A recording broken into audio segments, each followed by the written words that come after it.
Your personal image and your self-care of yourself is going to impact the way you sell tremendously. And on this episode, I'm going to break down and share with you 3 reasons why this is the case. And hopefully this can help you as you seek to improve and to make more money. Check it out.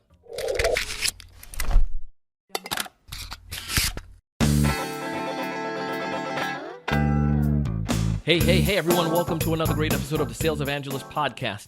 I'm your host, Donald C. Kely, the Sales Evangelist, and I'm so excited for another great episode. I'm so excited to be here with you today. And on this episode, we're going to talk about your personal image and self-care. I'm stoked about this because we have a course that's launching coming up pretty soon. Many of us are in the virtual world. We know that. We're working remote and we're selling remote. But what can we do to ensure that we are still maintaining our self-care, our personal image, so that it can help us all in the sales process? And we're not talking about just the physical side. And I think that's where people drop the ball when it comes towards self-care and your personal image. So we're going to give you some ideas on that. And right now, it's important for us to be mindful of these things.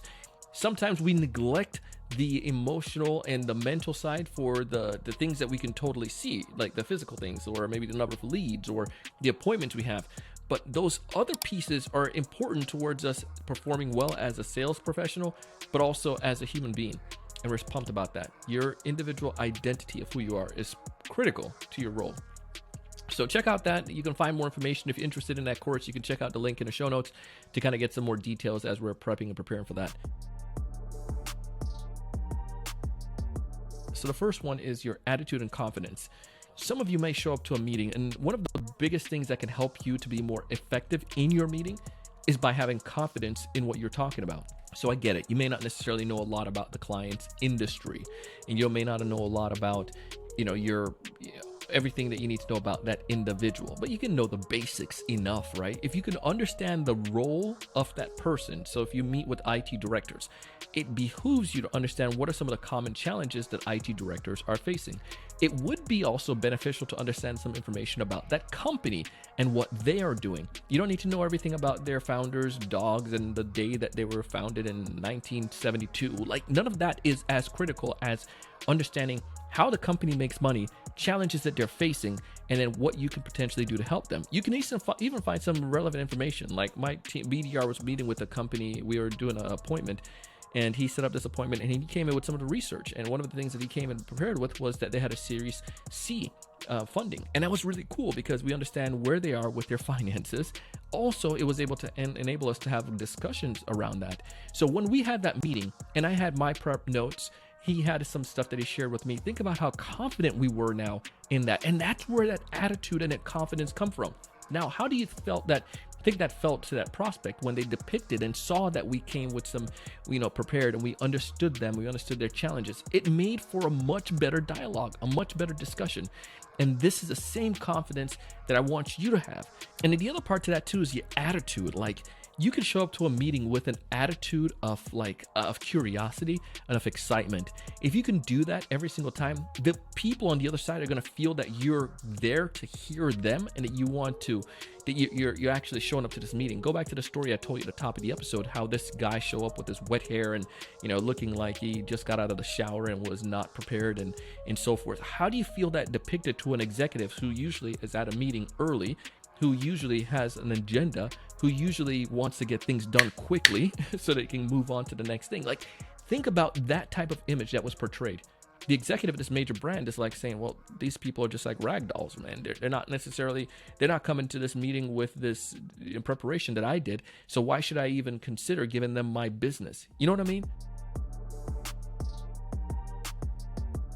Number 2, dress to a customer's need. This is going to help with your attitude and also with help with your self-care and your image, and help you to increase sales. Because think about it. Go back to this executive example again. The executive she was working from home too. So this executive wasn't like buttoned down and big old suit and all that stuff. But the executive came and looked professional. If you know you're meeting with an executive, you're meeting with somebody who is in that world. Again, you may be in a SaaS world, and that's okay. You may be in the software game. Why don't you come to the meeting towards their level? I love my hoodie too, just as much as anybody else, and I love my t-shirts. But if I'm going to meet with someone at an executive level at an organization, perhaps I might put on a polo at that point if I'm working from home, or I just want to be able to give them that confidence that I look their part and that I'm not just some kid, who's just like singing dialing for dollars. That helps again to give the people that give them confidence in you, and that imagery dressing towards their level, make them feel that you are a part of their game. These people deal with professionals all the time. Are you someone that they can deal with, or are they seeing you just as a non-professional? Now, again, I'm not telling you need to go and get a suit and meet with your prospects. But if your clients are meeting in suits, you probably should get a suit. If your clients are meeting in the construction world, maybe you don't necessarily need a suit. A polo might be good with your logo on it. And if your clients are in SaaS world and they're, all of them wearing hoodies, maybe it's okay to put on that hoodie and that t-shirt. The point is, meet your clients where they are and give them what they need. Make them feel that you understand them. And that's going to be super important. Don't go to construction site with a necktie. That ain't going to be good.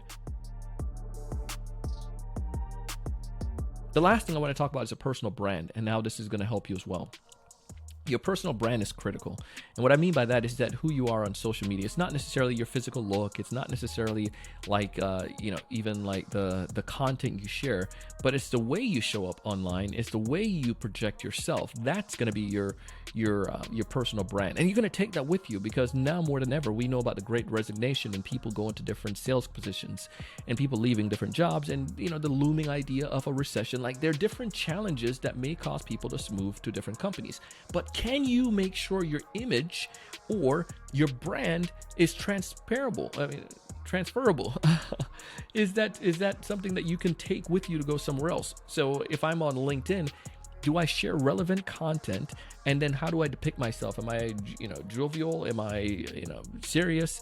Am I willing to talk about my family? Am I willing to talk about my hobbies? Like, that brand that you build of who you are as a persona, as a person, can be transferred wherever you go. And again, it's not just the content you share, it's just who you are show up as online. So one of the ideas that I'll give you is look at your brand and online and think of, who is that person? Is it just like another salesperson, or is this someone that is actually, seen as a human being that can connect with other human beings online? If you can depict that person and create that brand, money in a bank every single day. And one thing that I'll tell you is the easiest piece is to share content, and then in your bio on LinkedIn, maybe share something about yourself in addition to the problems you solve for people. Put your like water skiing or jet ski, whatever. Like, put something like that there to help create that human aspect behind it. And in the content you share on social, the way that if you write something or if you share your thoughts, like, don't be afraid of being you as a human being. Like, people want to connect with you as a human being. If you have that, like, come on, man. It's so much better. So that personal brand and your personal image will tie together as a result, and you'll see that you'll have increased sales. So those are 3 ways that your personal brand is, your self-image and your identity, the way that you care for yourself is actually going to impact sales. I would love to hear your thoughts. If you think this is a bunch of hogwash, go ahead and let me know. You can find me on LinkedIn, Donald C. Kely. Check out my personal brand and drop me a message and say, Donald, listen to the episode 1588. I agree, or I don't agree, or whatnot. I'd love to hear from you. We also have an online community. If you want to connect with us on Circle, you can find information about that in the show notes as well, and how you can connect with us. It would be awesome to have you join us there.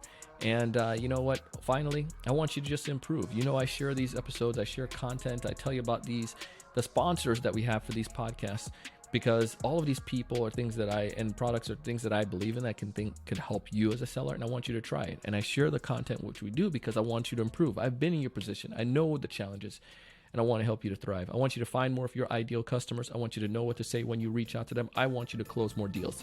But most importantly, I want you to raise your level of thinking and go out and do big things.